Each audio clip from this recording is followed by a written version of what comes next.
La cité historique de Ouidah était aux couleurs de la Jeune Chambre internationale du 16 au 22 octobre 2023. Pendant 7 jours, la 34e édition de la Convention nationale de l'organisation a réuni une pléthore de cadres et de personnalités. En effet, 2 grands événements ont ponctué la cérémonie de clôture, à savoir la remise de parchemins aux 4 sénateurs ayant été retenus dans le programme Who is Who, initié par l'Association des Sénats de l'Afrique et du Moyen-Orient, en présence du président du Sénat de la JCI Bénin, sénateur Christian Afayon, les sénateurs Éric Denon, Francine Toupé et Nialoko, Albin Felijo et Pamphile Diofun ont reçu leurs attributs de sénateurs JCI les plus influents d'Afrique et du Moyen-Orient. Il est question de répertorier et de publier pour cette première édition une liste de 50 sénateurs de notre zone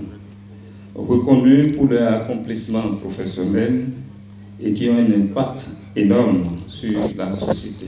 Il s'agit des personnes ayant une référence inestimable à la DCI et font partie d'une communauté exclusive de sénateurs de la DCI dont les réalisations en tant que membres exceptionnels sont affichées avec leurs réalisations professionnelles.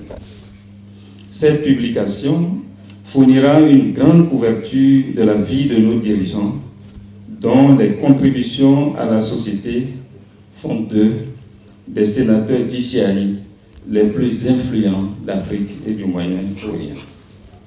La publication sera une source de référence pour toutes les organisations nationales de la DCI, les partenaires de notre région et au-delà. Le but de cette cérémonie est de les connaître, déjà au sein de notre grande famille et sur le territoire national. Et pour y parvenir, il y a bien des conditions à remplir. Le sénateur doit être âgé de plus de 40 ans. Le sénateur doit être originaire d'Afrique ou du Moyen-Orient. Les réalisations du sénateur doivent refléter l'objectif de la publication. Sénateur DCI le plus influent d'Afrique et du Moyen-Orient. Toutes les candidatures devront être référées par l'organisation nationale du Sénat DCI respective, du sénateur et ou par le président DCI Ameza. L'autre moment solennel de la soirée, c'est la passation de charge entre le président sortant de la Jeune Chambre internationale du Bénin, Mena Doualou, et l'entrant Todeyon Mixon Sylvain Couveglo pour le mandat 2024 de l'organisation.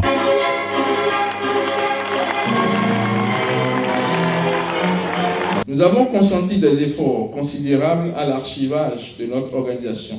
Face aux défis de notre époque, nous avons ressenti l'urgence de former de nouveaux types de leaders. Notre plan stratégique adopté hier pour les 5 prochaines années, axé sur le thème « Développer les leaders résilients », illustre notre engagement dans ce sens. Pour renforcer le sentiment d'appartenance de nos membres individuels, nous avons lancé 2 programmes essentiels. Les after-work de l'employabilité et de l'entrepreneuriat, la semaine créative qui vise à inciter les participants à la création de la richesse à travers des ateliers d'incubation. C'est ici, en 2014, à Ouidah, que j'ai été impressionné à la prise de charge des mains de son prédécesseur, de quelqu'un qui pour moi est un oncle, petit frère de ma mère, qui joue pour moi aujourd'hui, depuis le décès de mon père, le rôle paternel. C'est ainsi que je l'ai contacté et que j'ai demandé à adhérer à la DCI Bénin.